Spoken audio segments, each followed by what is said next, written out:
the break, and I was very transparent with you that the first time, first of all, let me just say this. My father, who's 89, just picked him up from the hospital last night.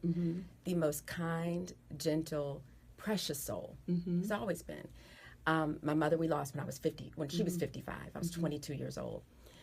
The first time I got hit by a man, other than my father, I can't even tell you. I was devastated. I was in shock because I had never had that kind of force from a man before.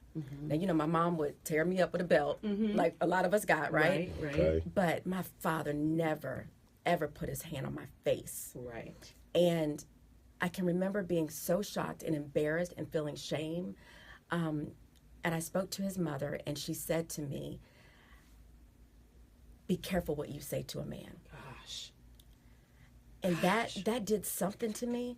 And I didn't have a mother to combat that with, wait, whoa, Yeah. I don't care what you say. Come It doesn't on. matter, right? You don't hit somebody. Right. And so I had that voice in my mind for years thinking that I did something wrong.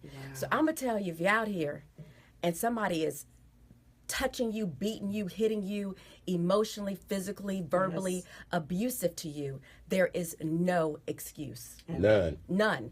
You separate, you part, whatever you got to do, but don't let anybody hurt you. You have to know your worth and your value. Yes. Back then, I did not know it to the extent I do now because I did not have a relationship with the Lord, right? And a lot of our value comes from Him. Yeah. So at 27, I didn't know.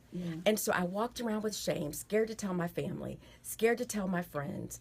And I will tell you, if you're going through it, get out of it. Tell someone that is safe, that can support you through it. Don't feel embarrassed. It happens way more than we think it happens. And it happens in places that we would least expect. Okay. So tell someone what's happening. And there are so, like you talked about Genesis, there are so many places here in Dallas, the family place. I mean, Hope's Door. There's so many places that will take you in and support you through it. For me, it was a girlfriend who took me in. You know, so I think it's important that we have a voice with it and that we don't tolerate it. I'm not going to tell anybody go get a divorce, okay?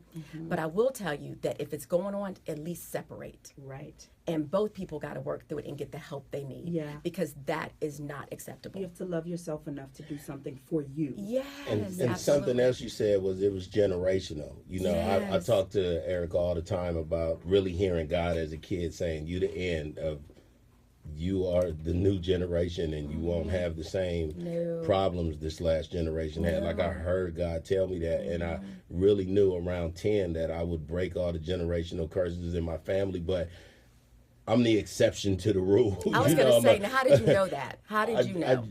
I saw so much bad, Pat, that God just always showed me good. Like God spoke to him. Anybody who knows God me, spoke to you, right? As a kid. I've always heard him. Like I've always heard him say, "They're gonna love you when you grow up. You're gonna be so happy. It's so much happiness." But I was like, You know, Lord, I'm a kid. I know we weren't going to do the poll question, but I think somebody needs to talk to you. Give me a call if you got a question for Pat. 877-242-2426. Give us a call, guys. 877-242-2426. We want to help you. Do not have to go through this alone. No. This can be your day to get free, to get delivered, to let go, to move forward in your life. 877-242-2426. Pat Smith is with us. Thank you so much.